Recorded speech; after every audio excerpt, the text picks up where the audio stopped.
Hello, everyone. Sorry. Okay, hello, everyone. Welcome to this week's live. Luke and I are obviously together, so it's really exciting that we get to be together on the live stream with you all. So everything else is the same.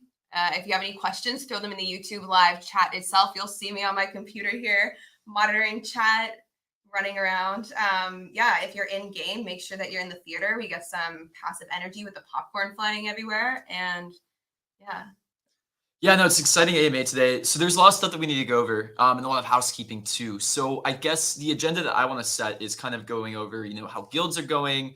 I want to dive into some of the tokenomics. I want to dive into, some of the things that are harder to talk about, like our, pixel task board, the bot situation and all of this. So we're going to kind of get into the details, go through like what the next 3 to 6 months look like at Pixels with you guys.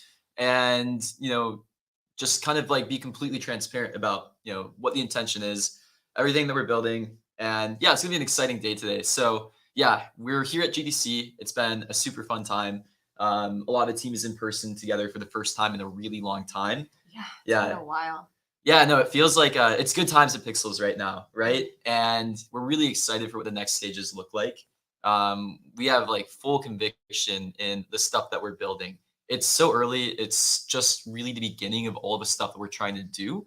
But we finally have some time to breathe after the token launch, right? It's been, I feel like finally it's like, okay, things are settling down a bit. Now what we can do is we can actually focus on the things that we want to be building next, rather than just putting out fires. We've been putting out fires every single day for the last month, right? It's been really crazy here at Pixels internally. So good though. So good. Sentiment is so high. And just being together with the team, it's really fun. Like, as you guys probably all know, we're a very remote team. We're like internationally everywhere. I haven't seen Luke in a year. That's the reality. So it's exciting to be back and collab more in person. So do you want to kick it off then with? Oh man, where do we even start? Okay, so yesterday we released the initial part of guild memberships. And what we're thinking about here with guilds is, one, we're thinking about the future of Pixels gameplay. It's super important to us when we think about this initial membership, what does the future of Pixels look like? And we've been talking about chapter 2 a lot. This is a much larger feature, or this is a smaller feature that is part of a much larger direction that we're moving in here at Pixels. At Pixels, we're risk takers. We are not afraid to make big changes that change basically any portion of the game. What we want to do is we really want to make sure that we're building the right stuff and we're building something that's sustainable and that will be around for a very long time. And we also want to build something that's replicable too. And we'll talk about that a bit in the later parts of the AMA. But the key focus here is, we want to build a game that makes play to earn work. I think that's the thing that I keep saying here at GDC when we're talking to people, where it perks people's ears up a little bit. Because when I say play to earn, it's still a dirty word to a lot of people inside of not just Web3, but especially Web2 gaming.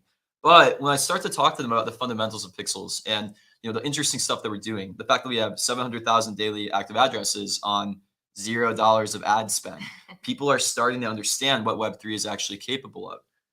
So here at Pixels, what we're really trying to do is for the next 3 to 6 months, we have a bunch of gameplay features that we're working on. And we have a lot of stuff on the tokenomics side that we're trying to figure out as well, too. On the tokenomics and the economics side of Pixels, there's kind of two main focuses. And this ties into gameplay as well. It's not just economics. Like really, when you think about what we're building here at Pixels, we're trying to build economic systems and we're using gameplay to do it. But the two focuses are, one, pixel utility or pixel use cases, and then two, reward distribution. And that's kind of going to be the main focus of the AMA today. So when we break it down into these two areas, basically pixel utility and reward distribution, the pixel utility side, we can't not talk about guilds. That was the first big feature that we released in a couple of weeks. Yeah, we kind of been rolling it out slowly. Yeah. Yesterday was a bigger release too. I've got the TLDR if you want to go through everything that came out yesterday. Yeah, no, good idea. We should maybe just reiterate what guilds is, because there's a lot of people who are still confused on the feature, and it's a big one. It's kind of a complicated one. It's a confusing one if you haven't interacted with it at first. And it's going to make a lot more sense when we start to roll out all the chapter 2 changes as well. What we want to do with this guilds feature is because it's a very different type of feature than features that we've released before. There's some nuance to it. There's some things that are kind of confusing.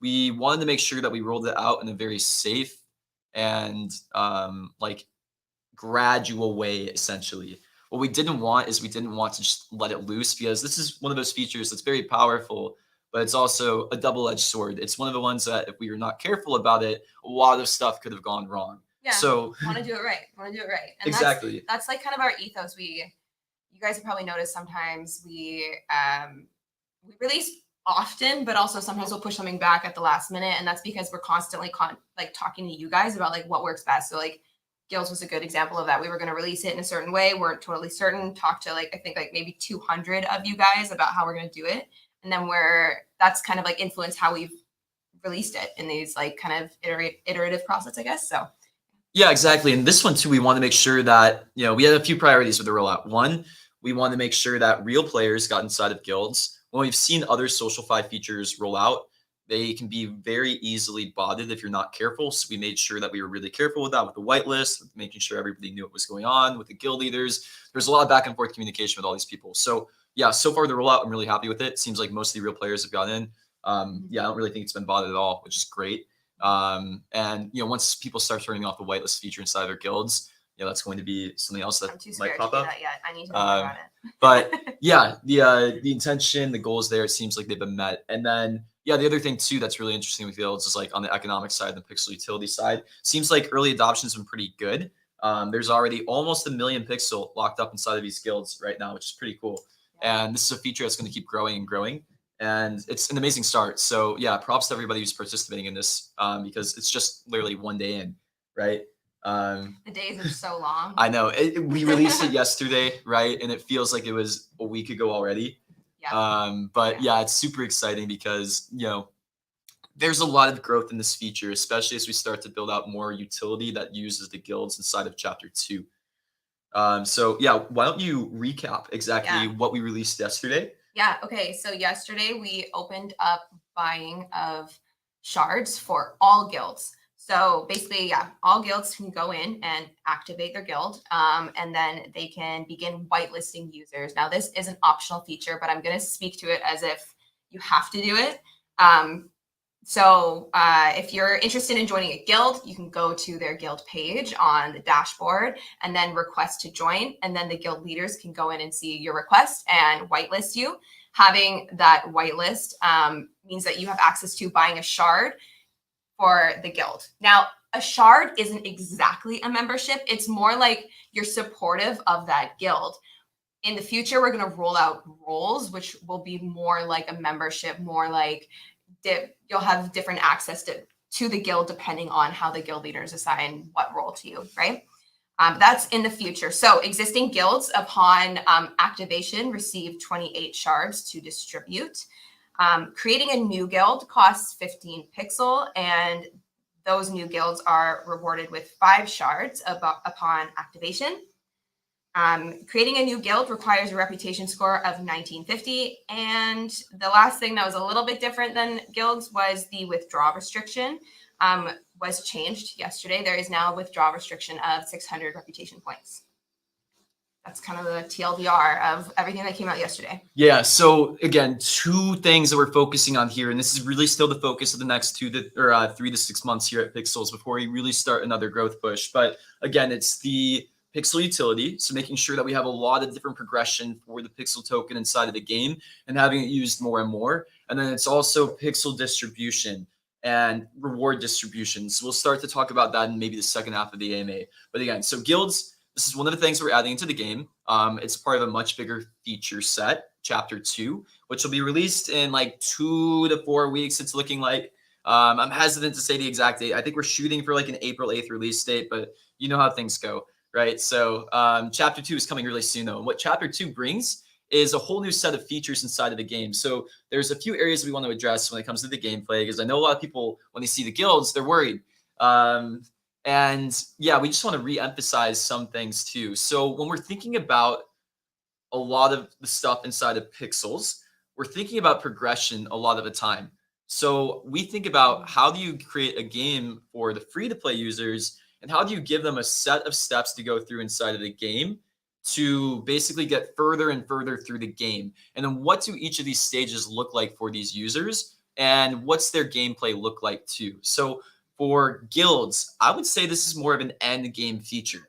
Like, this is if you really like Pixels, this is time for you to maybe consider if it's time for you to join a guild. But if you don't want to go and do a guild, or if you don't want to go and join a guild, this is actually a completely optional set of features for you. So at Pixels, we have to build for a lot of different types of users now, right? And that's a lot of what we're thinking about day to day when we're actually building out Pixels. We think about features in terms of who's going to be using them, and who are the different types of users that we should be building for. Because there's so many of you now, right? There are a lot of different types of users we need to be thinking about, and we have to be building features for all of you. So Chapter 2 is a bit more of a like holistic approach to all of these user personas. Yeah. And the biggest thing when we think about this is we think about progression. So yeah, we want to reemphasize that if you don't want to join the guild, there is more progression for you in the game when Chapter 2 comes out than you have right now. The biggest thing inside of the game that you might notice is basically everybody is farming some of the same resources. The task board, when we introduced that, it changed the meta a lot, right? So now not everybody's doing the same thing every single day. Your gameplay is a bit more varied. We love that. Yeah, so if you played the game before the Pixel token came out, everybody farmed water mint, and that was it, right? There was one meta. Everybody did the same exact thing. Yeah, even the players that were playing every day, it was like kind of bot-like behavior, right? Yeah, and it's kind of boring. Like, let's be honest, that's boring. Exactly. So in Chapter 2, leveling and progression is actually going to be a much bigger part of the game as well. So if you're a new player, you're going to start at the very beginning of the game, right? You're going to start on a tiny speck of land, and maybe we can start showing the specs again, because I think that's an important thing to get. So you're going to start on a speck like you have right now, and the spec is actually going to be a much larger part of your gameplay day to day. You're going to start on it, and then you're going to progress your spec. You're going to be able to upgrade it to get better and better. So how I like to view NFTs and guilds and all of this kind of stuff, especially the NFT farmland, is I like to view NFT farmland as kind of the end of the progression system inside of Pixels. So, if you're a really dedicated player, if you're one of the better players you've been playing for a long time, it probably makes sense for you to have a farmland, right? Because you're going and progressing through the game so far. This is kind of the end progression. But for you NFT landowners, you also want to make sure that there's kind of a funnel in order to make sure that people want to get up to land, right? So these spec upgrades are a way to basically make the free to play or non-landowner experience play and feel a bit better. And it's a way to also increase and give you guys progression to access more features inside of the game too. And we'll dig into this a bit more when we talk about the reward distribution and the pixel distribution, because this is some of the most important stuff that we're building out here when we talk about this progression, because progression, it also ties into the rewards as well. And it ties into the utility of the token as well too. So there's so much here that's all intertwined and interlinked. But I promise you guys, we're thinking about this every single day when we're here building up Pixels. Yeah. And one thing that I talk about a lot too with the guild system is that, since we started Pixels, we've been talking so much about how this is an MMO, this is a social platform. How can we increase the, social aspects of the platform? And over the past 2 years, we've seen so many incredible communities come out of Pixels, build out of Pixels, or maybe they come from somewhere else and spend their time in Pixels. And they throw events and they live stream and they do all these really fun things together. So now guilds is a way to give them an opportunity to utilize gameplay within their existing communities. And I can see more and more communities coming out of this. We've talked a lot about how we've kind of designed this in a way that we want a lot of small guilds, right? Because that makes a lot of sense. And it'll just help community building even more, having a small tight-knit group of friends that you're working together to, progress in gameplay. So yeah, so we've got the spec up here. This is the small spec. We did leak this was it last week? No, that feels like a month ago. Last week we leaked already. So here is the small spec. So again, spec upgrades are coming in chapter 2. We're still determining pricing, what the exact structure looks like. I personally prefer an upgrade downgrade type of system. We'll see if we can pull this off of the specs, because it might be a little bit harder if you downgrade, but there might be something there essentially. Yeah. So we're gonna actually experiment with this in a lot of different parts of Pixels. What's interesting about Web3 gaming is you can actually implement different monetization structures that don't exist in Web2 gaming. They're actually a lot more favorable to players. So everybody knows staking inside of Web3, right? You put up some tokens, and people use it as yield in a lot of different DeFi protocols. But I actually really like the concept when it comes to gaming inside of Web3, in not the traditional way that you see staking, but in a whole gaming native way. And this is going to be something that's really unique. And I know, look, I tell you guys when Pixels is about to set new meta inside of gaming, and this is going to be one of those things where people are going to start doing this after us. So you don't need people to spend tokens in the traditional way that games do typically. In Web3, there's other things that you can do. So one of these upgrade downgrade systems are the things we're going to start experimenting with, where we're already kind of doing it inside of guilds, right? And we'll go back into guilds a bit more too later, because we're doing something with YGG. It'll explain all the bonding curve stuff. It'll make some more sense. But we think about TVL inside of the game a lot, total value locked a lot. And essentially the idea is you guys put in some pixel into an upgrade, but you actually might be able to get it back if you want to downgrade it at some point in the future. And that's a different scheme than Web 2, where you just give us the pixel and we take it forever, or we put in the community treasury, things like that. So we're going to start experimenting with that inside of some of the upgrades here. So we'll see if it comes with specs. It might come with industry upgrades, things like that, where you can put some pixel in, and then you get most of it back if you want to downgrade it later. So you're kind of spending it, but it's not really the same thing as spending it, because if you can get it back, it's quite different. And it's effectively like staking if you do it that way. But yeah, these are the spec upgrades. So this is going to be a big part of your gameplay moving forward if you're a free-to-play player, and your spec will become much more important. So as you can see, you can actually upgrade your spec to become bigger in size. And the other interesting thing too is right now, if you are a spec owner, right, you get 4 plots of soil that you can place down in your spec. That's not a lot. You can't really do much if you have 4 plots of soil on your farm, right? That's actually changing in chapter 2. So in chapter 2, all of the limits of industries of like how much you can place on the land is going away. Yeah, you can just cover this. This is a medium spec. You can just cover the entire thing in soil if you really want. Exactly. So you can cover the entire thing in soil if you want. So your spec is actually going to be much more useful, right? And you'll be able to get it bigger and bigger. And necessary, right? With tiered resources, right? So we've talked about this a bit. I'm not sure. I think the design is changing a little bit from what we initially thought. But basically, yeah, specs will have different resources than the NFT lands. So you're going to, if you really want to like go hard and progress really far in the game, you're going to have to utilize all types of land, which is really fun.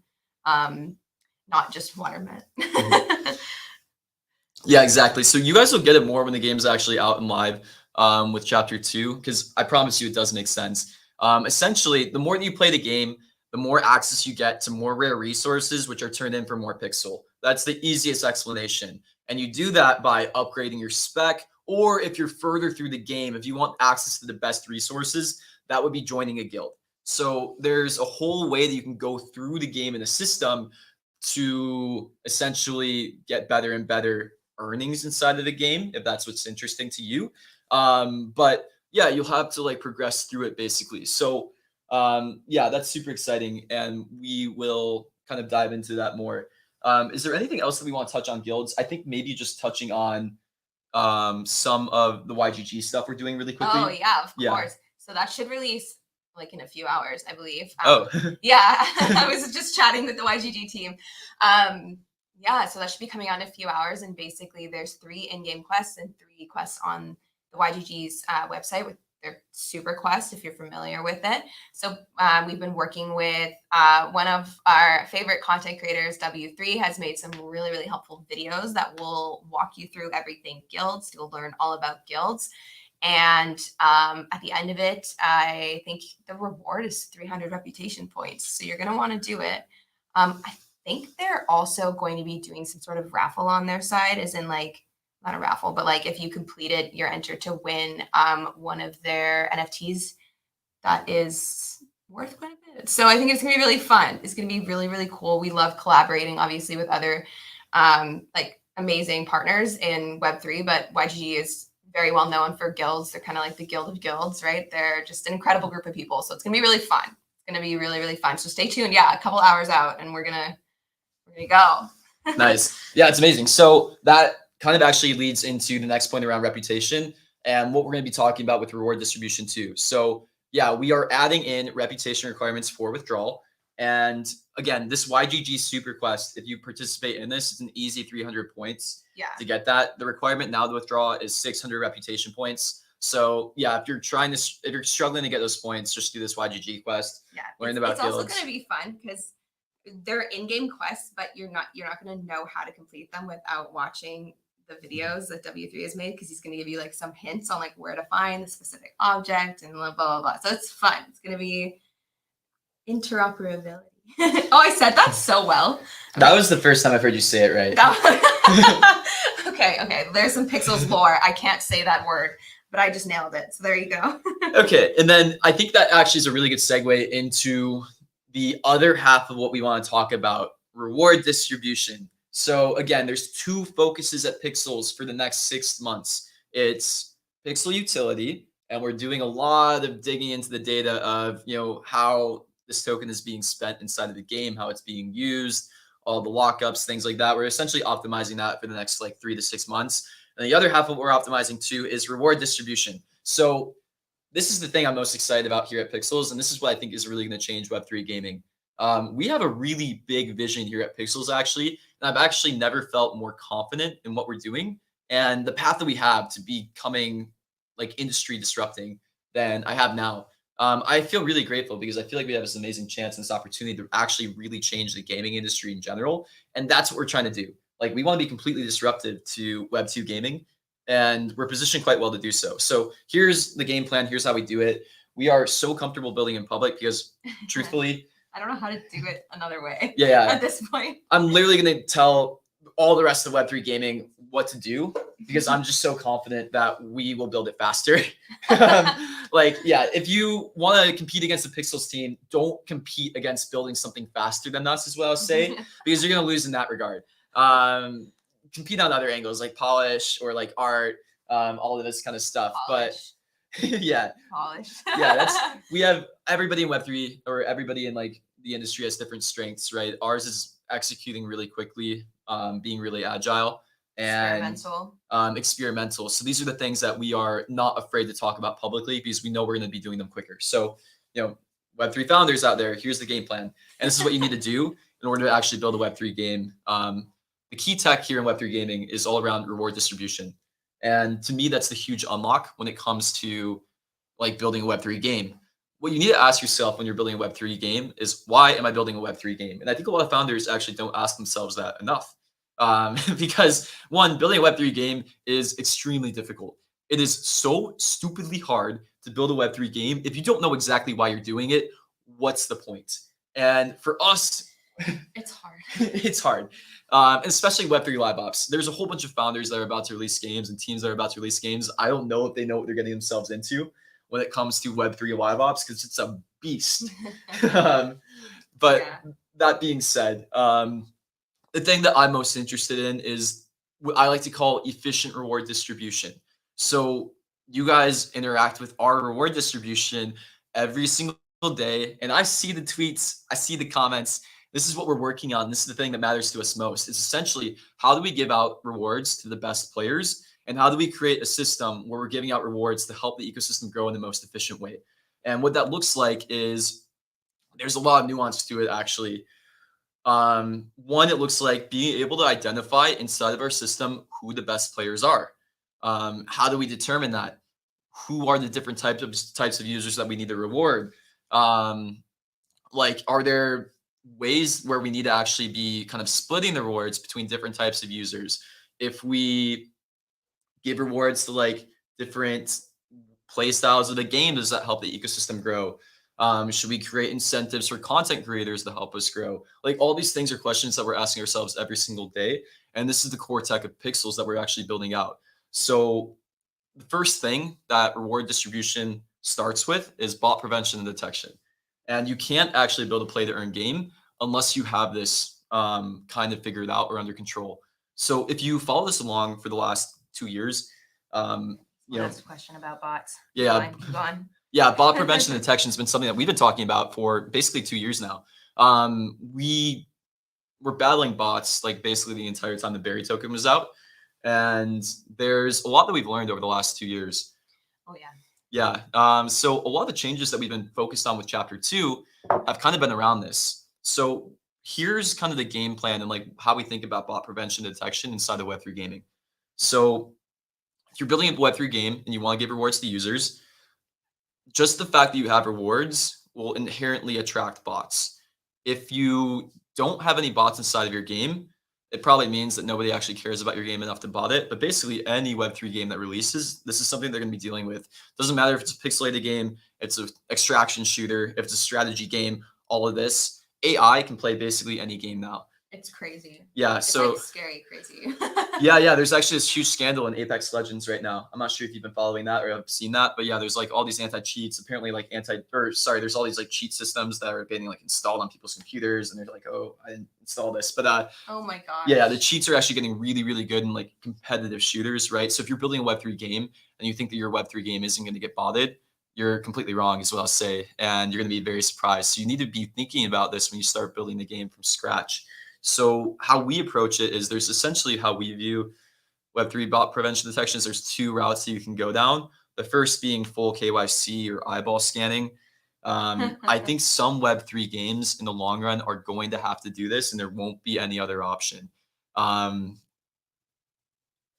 We don't really want to do this because we think this will really hamper the growth of Pixels and growth of the ecosystem.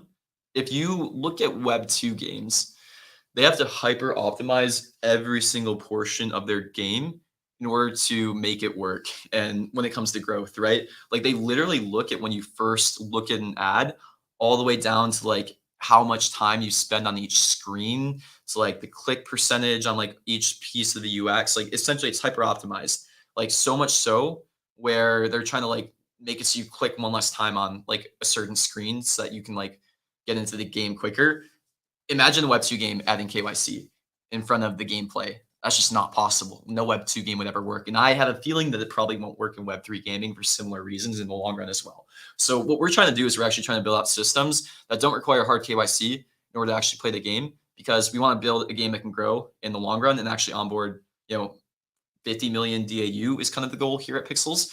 And if we're going in that direction, there's a lot of other things that we need to be thinking about to build a game in the system that actually makes this all work. So I think about bot prevention and detection kind of in like layers and different steps of the ecosystem. So on the first level, like you can add captchas, you can add things like Cloudflare, like all this kind of stuff. But truthfully, none of the captcha systems, no like bot prevention from the like top level works inside of Web3, or honestly works inside of Web2 anymore. I don't think people realize this, but CAPTCHAs in 2024 completely broken, completely useless. None of them work. It's not going to stop any bots. You can pay like a couple of cents to have people in different countries click CAPTCHAs for you, send the tokens back. If you have any incentive that's higher than that, people are going to be doing it. So CAPTCHAs just don't work at all anymore. It's unfortunate because that would have been great, right? But then even That would have somebody, been easy. yeah, if we could just add a caption and be like, oh, bots are done. That's why I kind of love when people are like, why don't you just add caption? We're like, okay. Yeah, so actually there are silent captchas in Pixels already. It makes it annoying to bots sometimes, but people who actually want to do it doesn't stop them at all. So then two, this is the MMO approach. What you do is like a bit of data science on the back end. So you kind of look at all your users' behavior, and then you do retroactive bans. We do that a lot at Pixels. We have somebody who's helping us work at that. Yeah, we ban thousands of accounts a day, bare minimum. Because yeah, people try to exploit, people try to do bad things inside of the game, right? So there's that level too. Next thing you need to do is introduce a reputation system inside of your game if you want to, kind of stop the bot problem. And that's why we just increased the withdrawal requirements inside the gaming ecosystem to have 600 reputation, because that does put the actually good dent inside of like bots. So yeah, and just on that, so this person just said, don't let the bots withdraw. So yeah, we did implement 600 reputation points, and it's really funny. The feedback I've been seeing is very split. Like most people are like cool with it, and then some people are like decrease it, and then some people are like raise it. So with everything, we'll hear you out, and then we'll like see how it's going, and if we need to adjust the reputation score, we will. But I think right now it's a good starting point. Yeah, it's a good starting point. So it might be something we raise, might be something we lower. We'll play around with that a little bit. So with reputation, what we like to do is we like to, one, get external data points on users. So we make you connect things like Twitter, Discord. We look at your wallets and we kind of get a sense of like, who is this user? If it's a fresh wallet that has nothing in it, there's two situations, right? It could just be a new user onboarding the Web3. So you don't want to just completely gate it to like not allow fresh wallets in, because we want to bring in more people in the Web3, right? So you don't want to penalize a new wallet necessarily, but also bots spin up a lot of new wallets, right? So then the other thing you want to look at is the in-game data. It's like, how do they actually play the game? What are they typically doing inside of the game? And have they been progressing in certain ways? And we can actually give you a score, your reputation score, based on the in-game data that we have too. Now, in the long run inside of Web3, I'm really excited to see what happens when there's other Web3 games out that we can actually work with. And that's why we've been working with people like Mochaverse and YGG, because they're actually trying to solve the Web3 reputation issue too. The only issue is there's just not that many Web3 games we can pull from. But for example, if you play Illuvium and you have something on YGG that marks that, or you have some on-chain activity that marks that, we can actually probably give you more reputation inside of our game immediately, because we know that you're a Web3 gamer inside of that other game. And the more and more games you start playing inside of Web3, the more reputation externally you should have inside of your like wallet or attached to your wallet. And we can actually give you more trust inside of Pixels too. Like the whole reputation system is us basically trying to figure out, like, are you a good real user using any data point that we have? And the more data that you have on chain, the more that we can pull from that. So yeah, there's a few other people that are finally figuring out that's like a pretty important thing to build. We're excited to be working with them in the long run, but it's still not quite there yet. So then, yeah, the other part of that too is adding like a bit of a paywall, things like VIP to earnings actually decreases bot activity a ton too. With VIP, the intention is basically if you purchase VIP, and you'll see bots try to purchase it sometimes, we essentially get a time to ban you if you're a bot, where if a bot is purchasing VIP, they're trying to earn tokens or coins or anything else, and we ban them before they get their earnings back, the bots are in the red, and they've actually lost money. So kind of our goal in the game that we're playing with bots when they purchase VIP is we're trying to ban them and make them lose money before they actually extract enough out. And that should decrease the incentive of the bot or actually make them go away in general too. So we have to be really, really good on the retroactive data science side in order to make that work. But that's like one of the things we do as well too. And then the last part of it is user segmentation and progression inside of the game that we're thinking about a lot as well too. And this is the stuff that is about chapter 2.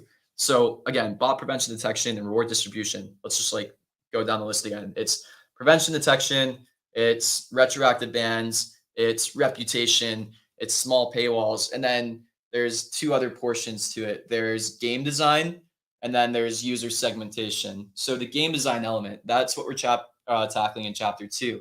If you want to build a system that rewards real users and doesn't reward people who are bad actors or cyber attacking a game, you actually have to change the game design of your game as well to enable this. So right now inside the pixels, if you're farming resources, you are energy constrained, right? If you're a single player playing the game and you want to get as many resources as you can, you have a cap on the energy limits that you have, right?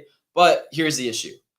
Because you can farm on any plot of soil, if you're a player and you run out of energy, it's actually advantageous for you to go and make another account because then you get more energy that day as well, right? And if you start thinking about it when it comes to like a bad actor, if they want to make a bunch of accounts, like 1,000 accounts, then they actually have an incentive to create more accounts to get an advantage inside of the game. And inherently, the game design of Pixels is flawed in its current state for that reason, right? There's actually an incentive structure for people to create many accounts. And when we change the game design in chapter 2 to make it so that you can only farm one resource at a time, this changes everything with the incentive structure inside of the game. So now in chapter 2, when we make these really big changes to resource production, where only one person can use a resource at a time, like if I'm playing the game, I plant a seed onto my plot of soil on an NFT land.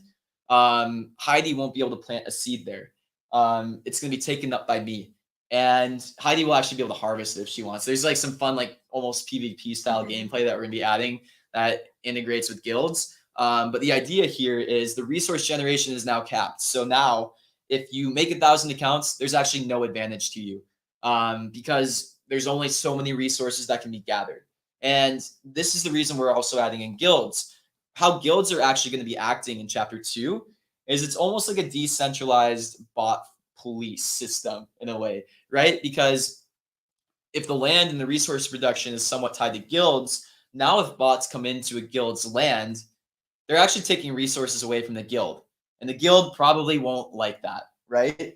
Right now, if a bot comes onto the land, there's actually a misaligned incentive where the guild or the landowner gets surplus from that bot, right?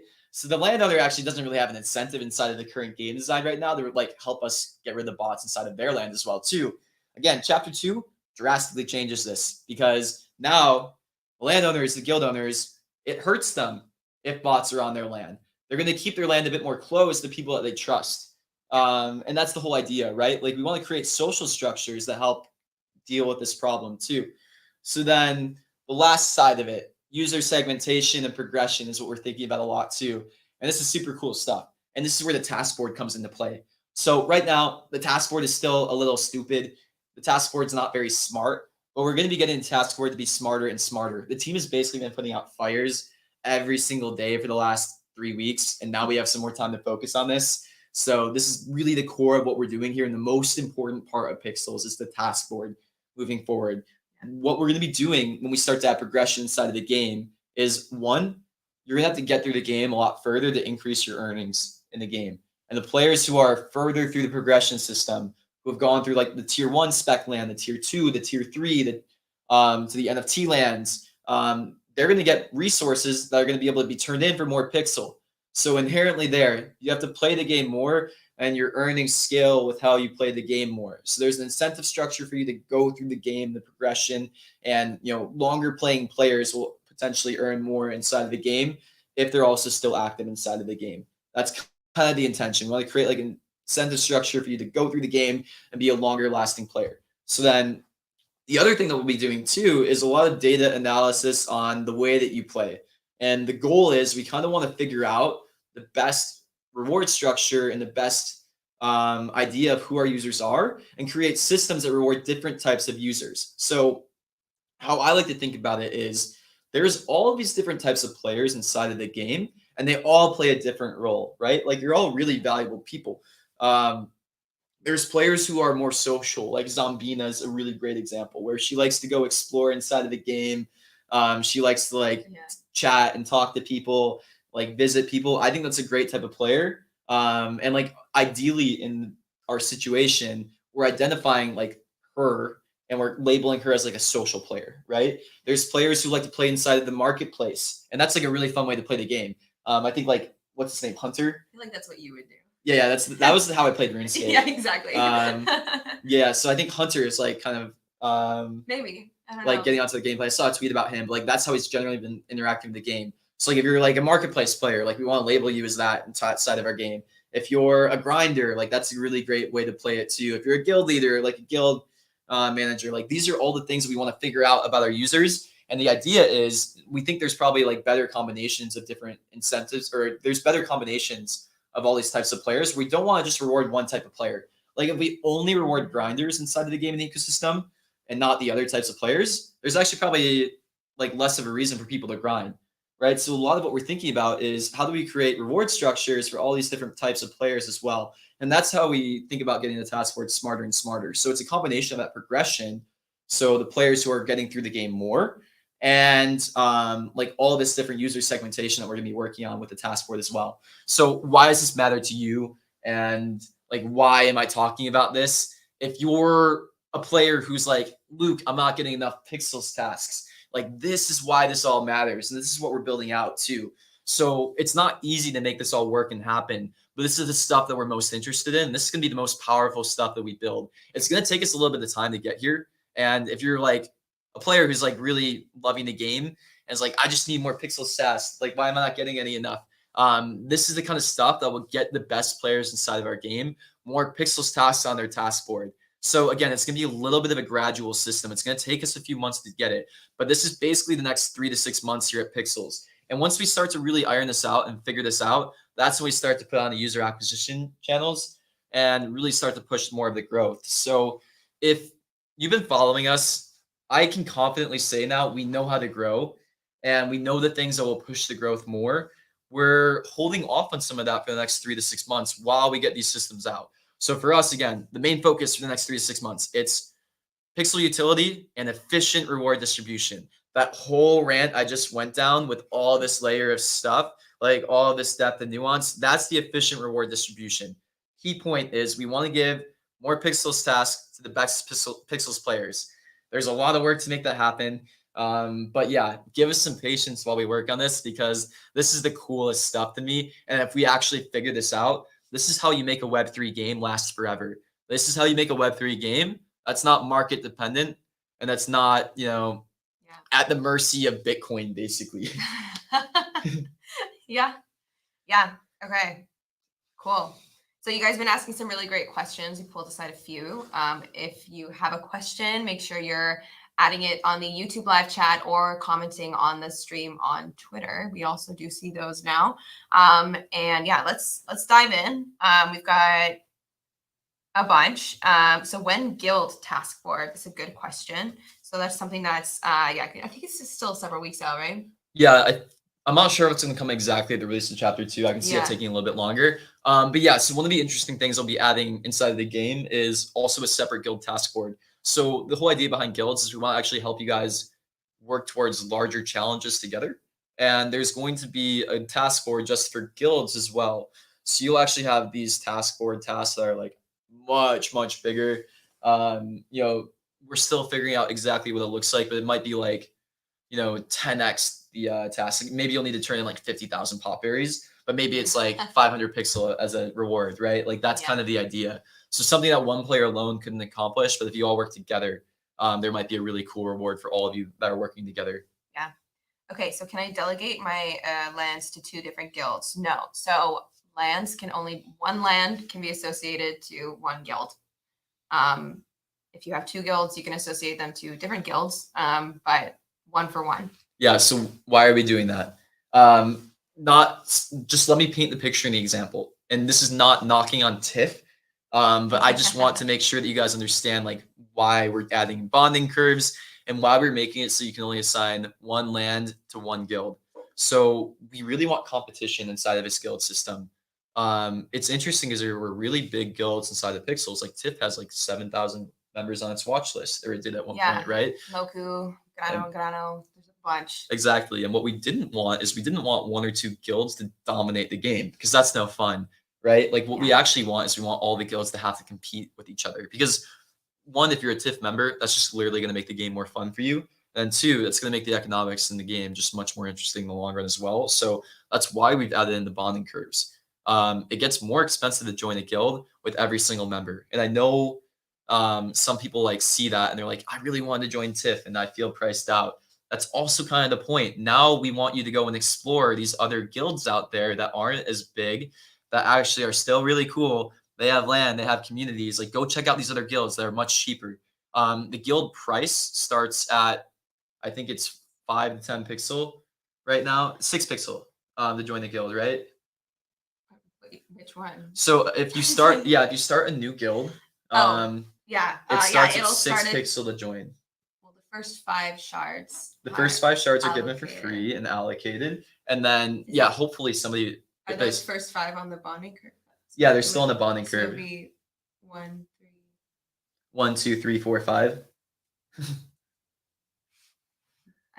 So it's like 1, 2, 3, 4, 5. So basically, when a new player starts a guild, if they haven't had a guild before, it's going to cost them 15 pixel to start the guild. Obviously 6. Okay, I'm so sorry. Guys. I have a headache again. Ignore me. It's going to cost them 15 pixel to join the guild. All it does is it pre-mints 5 guild memberships. They should have 5 they give away. If they want to keep them themselves, it's fine. And it's literally 6 pixel to join that guild, right? So it's like, you should be able to do that. You can earn 6 pixel in the game in 1 day if you want. So don't complain about that. People are making fun of me. You know what? Okay, I have a headache. Be nice to me. All right. Okay. I think we already addressed that one. We've talked about a lot of these things already. Let's see. When spec upgrade, we already talked about that. Should be coming in chapter 2. We were aiming for April 8th. Not sure if that will be the confirmed date, but in several weeks. Yeah, it's coming very soon. Oh yeah, someone asked this. Let me just address it. So I want to join the community. So first of all, I'm so excited that you want to join the community. Welcome. I would say the best place to, if you really want to dive in deep, is to join our Discord server and just like hang out in general chat, or like the goose chat is the chill chat. Poke around. If you speak another language, hop on those channels and just start asking questions. And there's tons of really, really welcoming people in there that will help you learn everything you need to know about the community and Pixels. Yeah, I mean, that's also why I like guilds too, because our community is really big now. It's hard to like find your place in it sometimes too. If you come into the Discord general chat now, it's so chaotic. It's a lot different than it was a year ago. Where like a year ago, like you would know everybody in general. Now there's so many players we don't. So this is actually where guilds are like a cool way to maybe get involved in the community as well too. Yeah. Like every guild has a very different personality. Like Kagi's guild is so different than TIFF, is so different than Moku, is so different than like 0x Mew. They all have different personalities too. So that's kind of a fun part of it too. Like picking a guild that you have like the most in common with is really important.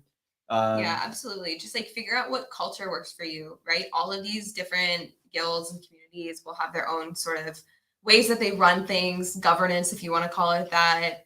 So just poke around and see what works best for you, see what vibe you want. If you know the kind of player you are too, identifying that would probably be really helpful. Like Luke wants to do things on the marketplace. That's great. He can ask around and see if anyone's looking for, someone like that. Whereas me, it's mine. Mini games. We need more mini games. Farming, that kind of stuff, right? So yeah, I would just say dive in and don't be like nervous. I think a lot of people are like, oh, like they're intimidated. Our community is really big, but like, don't be. It's honestly the most welcoming community I've ever been a part of ever. So yeah, just say hi. Yeah. And yeah, that's the fun part of being in Pixels too, right? You get to be a part of something that's really big, but also like the social part is some of the key parts of gameplay as well. Yeah, absolutely. Which is what I said earlier about the guild system. It's like introducing gameplay to these micro communities within the larger pixel space. So yeah, it's really cool. It's fun. Okay. Let's see. Other questions we have. People really want people really want trees on specs. It's noted. So there's gonna be different types of trees coming into the game too, from my understanding, right? Yeah. So if you guys have seen, we posted. So last week we released another iteration of guilds, and then yesterday another iteration. Those two posts cover very similar things. We thought it was important to post it again, just reiterating a lot of the points because this is a big thing. There's a lot coming, a lot to understand. But I did switch up the final image at the bottom, which leaks a little bit of, you can see different various trees and different colors of some industries. And that is because, yeah, we're introducing tiering of skills and industries and resources and tools and all of that stuff. So there's gonna be so many more resources, right? Like the hunting aspect of this kind of stuff actually might be more of a part of the gameplay. We'll see how it plays out. I'm really interested. It's funny because a lot of the focus and the intention here at Pixels is we actually want to leave the gameplay more open-ended. Like what we want to do basically is to give you guys a set of rules to play with and like economics to play with, but then how you guys decide to actually play the game is up to you. Like there's tree hunting now in the game, I guess, and those are the kinds of systems we love seeing, and we want to leave it more open-ended to essentially see how the gameplay evolves. Like our goal here at Pixels is not to have one established meta, but to create what we call infinite games, which means the more open-ended of rules that we give you guys, and just like kind of leaving out these resource generators here for you guys to figure out how you want to organize it, how you want to go and play it, like the better that is. So that's the intended effect here. And a lot of these changes that we're about to make with resource generation and tiering, it's going to lead to some more gameplay like that too. You're gonna be overwhelmed with options to like harvest, and you're going to need to figure out like how you actually want to spend your time. It won't be so obvious. Yeah, so I accidentally clicked on this question, but it's actually a great one to segue into. If industries are limited to only one farmer, how will new farmers grow and strive in the game? Yeah, so that's what we're hoping spec upgrades achieve, right? So you're going to start with a spec, but you'll be able to make it bigger and bigger, and you'll be able to work your way up to more rare resources. It's kind of the idea, right? So again, we really hear you guys on the new player and the free-to-play progression. That's really important to us, and we don't want to neglect you, right? So how we've been building at Pixels, right, for 2 years now, is we have to focus on a group of players for every single update. And it's funny because when we shift focus, the other players always complain a little bit. But just trust us a little bit here. Here's an example. When we first started introducing free-to-play mechanics inside of Pixels, the landowners were not very happy about it because we were focusing on a different group besides them for a little bit, right? But if we hadn't done that, the game would have been much smaller, right? Like if we had built a game only with these landowners in mind at the very beginning, the game would have been 2,500 players and that's it, right? So focusing on all these different user personas is actually quite important. And right now we're focusing on end game progression a little bit with these guild systems, right? But we'll come back to the free to play players right after that too. That's the whole idea behind the spec progression and all of this kind of stuff. For us, trust us, growth is the most important thing to us. I think about this every single day. I think about daily active users, real daily active users versus daily active addresses. This funnel from free to play to like end game progression is the most important thing. So yeah, we're gonna be bouncing back and forth between who we focus on, but it's a really big focus for us too. Don't worry. Yeah, we dream in pixels. So yeah. All right. Let's see what other questions we had in here. Oh yeah, someone just commented that, where was it? 15 pixels for a new guild is quite affordable, just to have for a friend group. Yeah, so that was the goal, right? We want as many guilds as possible, and we wanted it to be an easy entry point. So I'm glad, and I'm excited to see your your crew, your friend group.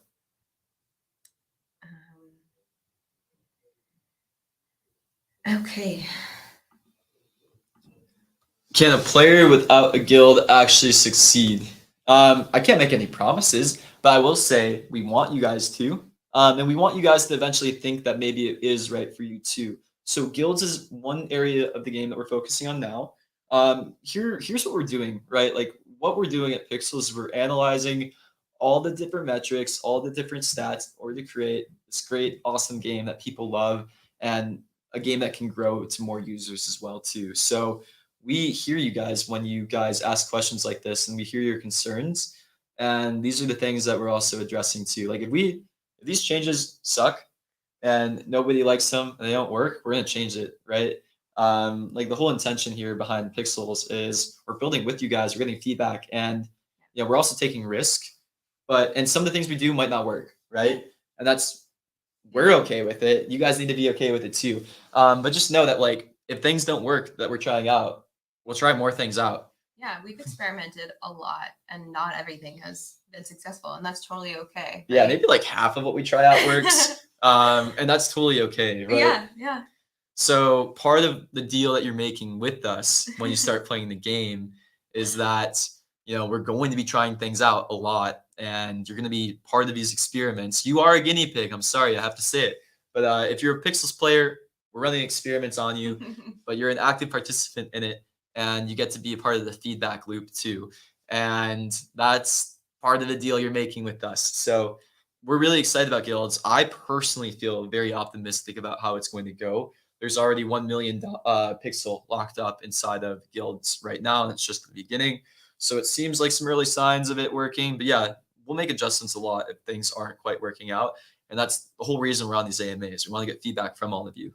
Yeah, yeah, I love these AMAs. It just feels like we're connecting with you guys. Okay, there's one quick thing I wanted to address before we dive into deeper questions, but someone was just asking how many players are in the theater right now. I can ask our team to give me numbers. I don't have them right off the bat, but please leave the theater slowly when you do. So Moku Hentao had an energy party right last week, and it went totally smoothly, totally fine. There were 89,000 players at that party. And then you all left the beach at the exact same time, and our servers did not like it. So I would just say, I mean, there's only like 7,000 people watching right now, but actually, no, there's probably more. But anyways, just go slow. Just wait like 5 minutes. Although they're probably all hoping I forget. I'm not forgetting today. Okay? All right. Okay, yeah, we've got a few more minutes here. Any questions you saw that you want to address, or? Oh, I just thoroughly enjoyed this comment. Love seeing us geeking out on stuff. And some other people, what was another one? Someone was like, can Luke sit on his hands? It's so funny. Yeah, it's so funny because I feel like in like life, I'm actually crazier than you, but like you're, how do I describe this? I'm more hyper. Maybe. I'm more hyper, although you seem more hyper on the live stream, but then he also like runs mountains and Yeah, no, I mean, yeah. I'm known for being quite chaotic, is what I was saying. Yeah. Oh my gosh. Oh man. All right.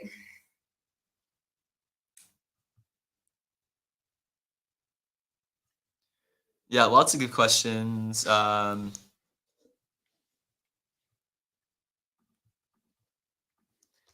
Did you spend the full monthly amount of Pixel for rewards so far? Yeah, that's a good question. Yeah, so we're being a bit conservative with rewards right now because we want to basically figure out this reward distribution, and we want to make sure that we're actually giving out rewards to more real users. So part of the stuff that we're doing is we're being slightly conservative for rewards because if we want to pull from this later, now we can too. So we have a pool for ecosystem rewards, right? And this is actually something pretty important to talk about because I think people don't understand.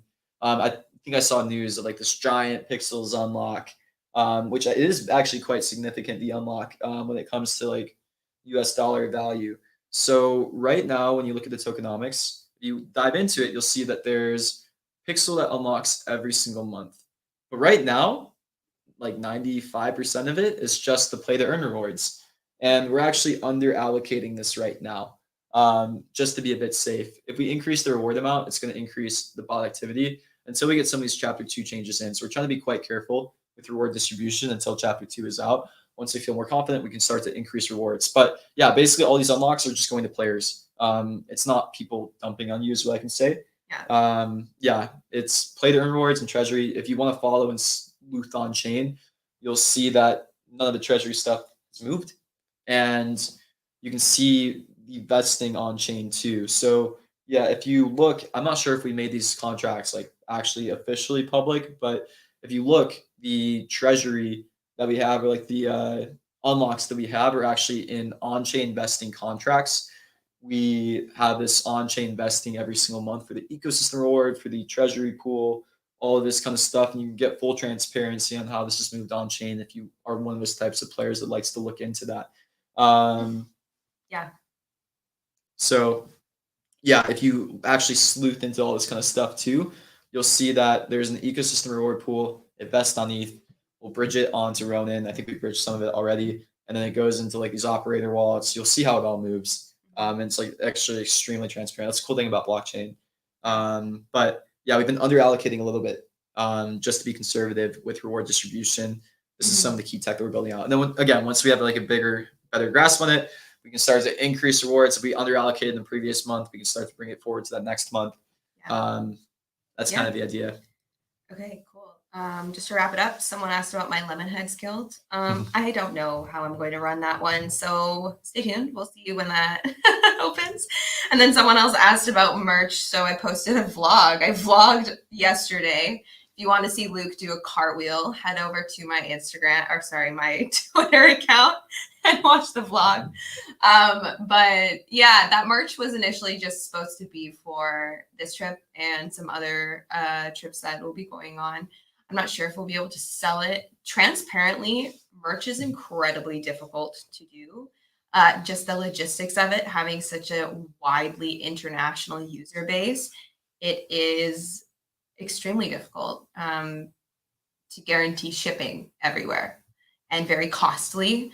So I really want to do merch again in the future. I would love to sell you guys these shirts. Actually, I have it right here. They look really cool. But I don't know. I can't promise anything right now. But yeah. All right. I think we've answered a lot of great questions today. It's been it's fun being sitting next to Luke with you guys too. It's like a different dynamic. Oh yeah. One more piece of alpha too. More vlogs. Yeah, somebody asked for more vlogs from you. Should we? Yeah, don't leave without talking about pet minting, please. Yeah, so I tweeted yesterday that we're going to, for the next whitelist, for pet minting, look at guild shard interaction. So we'll probably just do something like if you have a guild shard in your inventory, we'll pull randomly from the whitelist. So the pet minting is cool because we can actually create like other incentive structures. If we have a feature we want to release, or anything like this, we can give you whitelists for the stuff that we want to like kind of get more engagement with, right? So we're going to take advantage of that. With the pet minting, we're trying to be careful about it. We treat it like trading cards where we don't want to oversupply pets. So we'll figure out how many pets that we introduce, and what the mint price is soon. We don't want to we want to be very careful with that. So yeah, if we're seeing that it's tight, maybe we'll either decrease the mint price of this next batch, or we'll decrease the size. Like it might only be like 1,000 for this next mint if we are introducing more too. So the whitelisting will be pretty important. And then with whitelisting features too, the feedback that we got from you guys last time is making new player accessible. So if we do things like guild shard ownership, like we might do a combination of reputation and like a guild shard membership, combined with like a random draw, basically. Like we'll figure it out, but we want to make it accessible to new players too. The last one we did was like only the OG players really got in. This next one will make it a bit more random. But yeah, if there's only 1,000 spots, it's hard to do no matter what, right? Yeah. All right. You guys are just asking so many like random questions about us. Like, so funny. I love it. Oh my gosh. Sorry. Okay. All right. I think we can wrap it up here. Thank you all for coming out this week. Yeah, guilds, we've got a lot coming. I think the YGG Super Quest should release in the next several hours. So stay tuned for that. And yeah, we'll see you guys next week. Yeah, wow, lots of stuff to go over. But yeah, I think we dug into some really important stuff today. This is a crazy space. There's a lot of stuff that we need to work on inside of Pixels, and I can assure you we're thinking about most of the stuff that you're bringing up. I do see some stuff sometimes where it's like, oh, that's a great idea, actually. Yeah, and we love it. Yeah, we love it. All your ideas. We have a channel in our Slack called Terrible Ideas where we just throw like ideas that probably won't work or seem impossible or are just straight up stupid but kind of fun. So we're just like always thinking about like what we could do to totally shake things up and have fun with it, experiment, and all of that. So. I really want to get that item where if you click on somebody, it teleports them to Terra Villa inside of the game. That immediately adds PvP into the game. That would be good for people that just like have the whale and then just like stay Bye. in the middle of a plot. Yeah, that's funny. Anyways, yes, we love seeing your feedback and stuff. So yeah, make sure you're throwing them on Canny to our feedback request system. It's linked in our support our support center, help center. That's the word. Yeah. So cool. Great. Well, yeah. Thanks so much, everybody, for joining us today. We'll be back again next week. Yeah, we won't be together, but we will be back as always. So yeah, we'll see you guys next week. Bye. trying to do this. It's just hard. Okay, hold on.